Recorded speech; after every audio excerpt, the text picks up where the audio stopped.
Whether you've been kicked out of your corporate cubicle and locked away indoors under the Shelter at Home Act, or you're just simply deciding that you want to explore a new opportunity in the online space, one thing is for sure.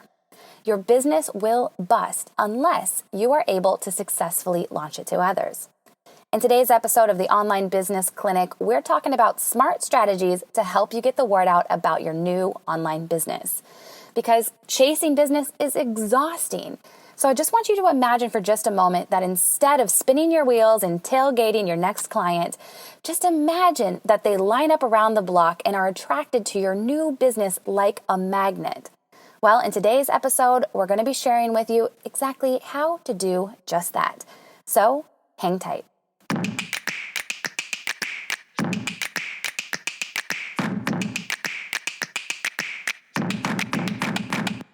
Hey there, it's your host, life and business success strategist, Molly Ann Luna, and I'm so excited to introduce you to my very special guest this week. She's the go-to publicist for online entrepreneurs and coaches who are wanting to get featured on blog articles, in magazines, on TV shows, and of course, podcasts like this one. Lisa Simone Richards, welcome to the show. Hey, Molly Ann, thank you so much for having me today. It's so cool to be on a podcast that I listen to when I'm driving in my car. Yeah, well, we're so excited to have you here. I know you've got a lot of nuggets of wisdom to drop on us because today we are specifically showing up to share smart strategies on how to help our fellow entrepreneurs get the word out about their online business. Now, Lisa, I know that you know when it comes to business building, it's tough enough. But the really cool thing about this time that we're living in is that we do have the internet, and we are now in this position of power to be able to smartly leverage our expertise. And a question I get from a lot of my listeners, though, is, well, sometimes I feel like the online space is tricky to navigate, and it's kind of noisy. So what can I do to really stand out from other online entrepreneurs? 100%. So I am totally on board with you. I think it is so awesome that we have tools available to us to directly connect with our consumers.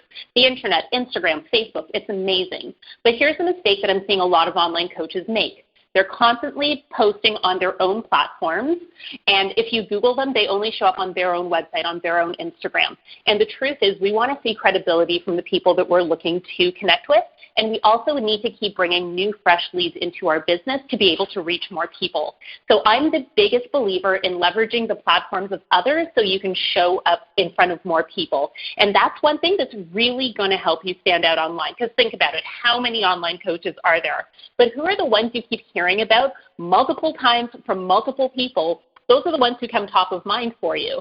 So if we can get onto different podcasts, magazines, TV shows, websites, the ones that build awareness, buzz, and credibility, that's really going to help us stand out rather than, completing a coaching certification, launching a website, and hoping you're going to get clients. Yes, very good point. Yes, this is something that I teach my students as well inside of the Online Business Clinic. You must have your own platform, but you also got to do the networking and connect because, after all, a rising tide lifts all boats. What are some smart strategies that you would recommend to help those newbies start reaching out and making those connections to be featured on other people's platforms? Yeah, the first thing I would lead with, and then I'll talk about what I call the ladder of publicity, but the first thing is to make it about the person who's on the receiving end. If I were to come to you, Molly, and be like, hey, Molly, I'd love to come on your podcast and talk about my business, and this is the program that I offer, I'm guessing you'd probably not have a ton of interest in that. But if I frame it as in, hey, here's a skill that I have, and I would love to teach your audience how to be able to use this skill, that's something that's creating value for your listeners. So when somebody's thinking about, okay, I want to get featured on this stage, or I want to get featured on this TV show, what's the value you can give to the audience, and focus on that. Don't make it about you. Don't make it about your business. Focus on the transformation you're going to help people create. I remember one of the first things I learned in PR school, it honestly was such a blow. It sounded so rude, but it was super true. It was nobody cares about your brand or your business as much as you do. So when you focus out and think about how you can serve others, that's when they're more likely to say, yes, actually, I think that content would be very valuable for my audience.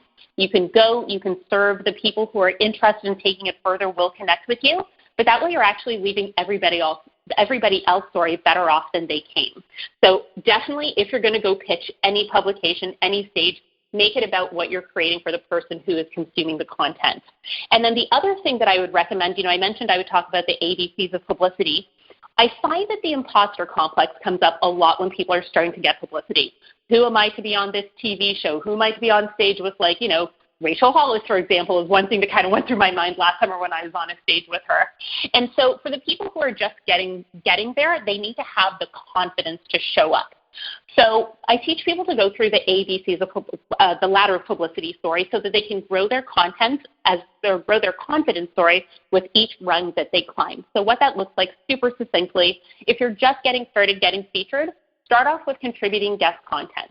You can sit comfortably behind your keyboard, make sure that the content that you're writing is perfect, and then you can submit it to a website where that's getting a lot more traffic than yours might be. Now that you're getting a little confident and you're seeing yourself differently because your name is showing up in Google searches and on other websites, then move into something like podcasting. For example, you and I are recording this on audio. There's no pressure on how I look or how I show up on camera, so we can just have a conversation. And again, the confidence builds as you go through that.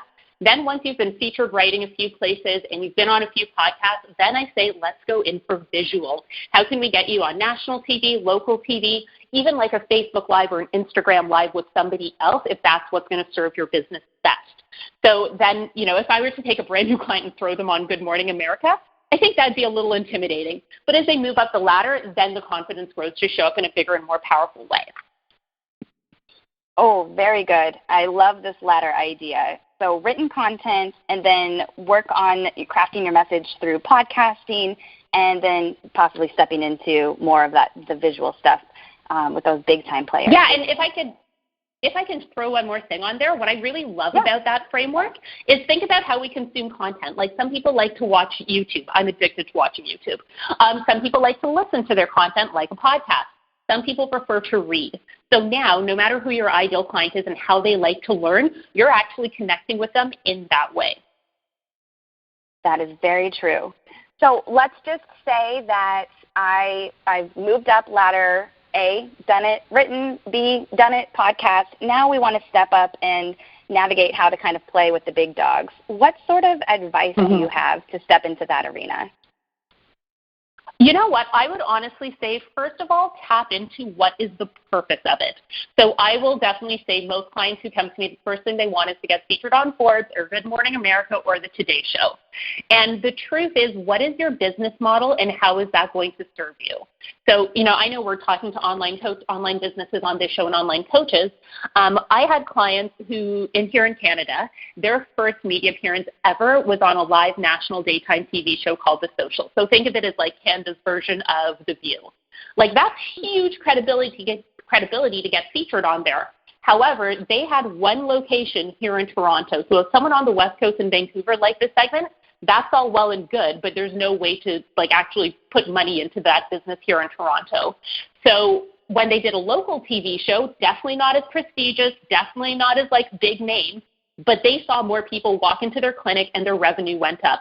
So I would really hone in on what is the purpose and how does my business operate, because sometimes the really big fancy opportunities, they're great for building credibility, but they're not actually going to generate revenue. Such great advice. And the way that I interpret it and hear it is, set the ego aside because it might not necessarily be what is ultimately best for your bottom dollar, for your business, and most importantly, for those clients and customers that you are showing up to serve. Yeah, I think it's really about I think I may have mentioned the ABCs of publicity earlier. Really quickly, I call that awareness, buzz, and credibility.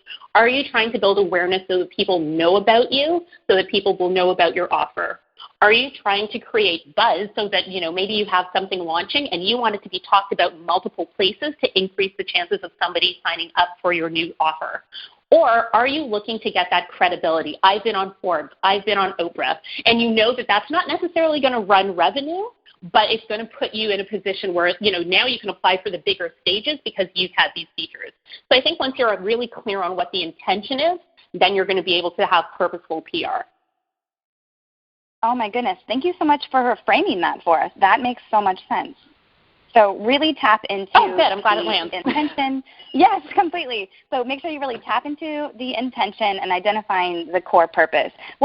Sorry, can you repeat that again? It was the awareness. Awareness, buzz, and credibility. It's what I call the ABCs of publicity. Oh, I got it now. Sorry, that totally went over my head. ABC, awareness, buzz, and credibility. Oh my gosh, Lisa, that is so smart. That is so smart. Yay, thanks. I love hearing that.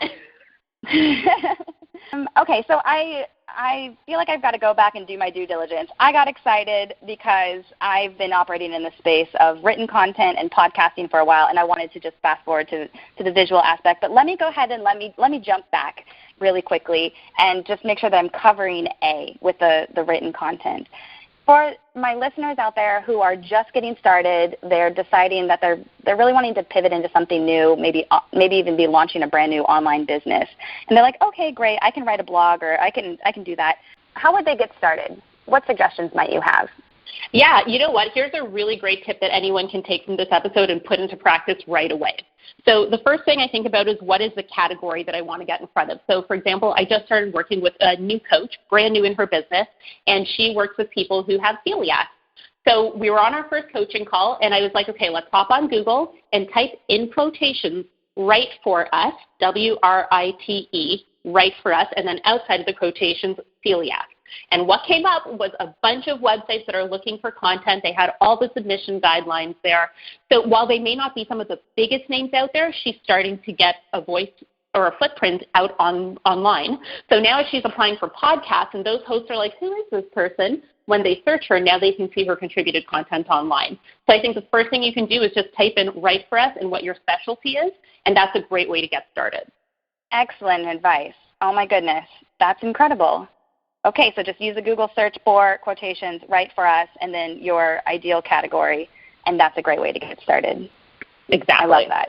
I already feel like I got so many great nuggets. Is there anything else that you'd like to add to help our listeners really set themselves up for success and get the word out for their online business?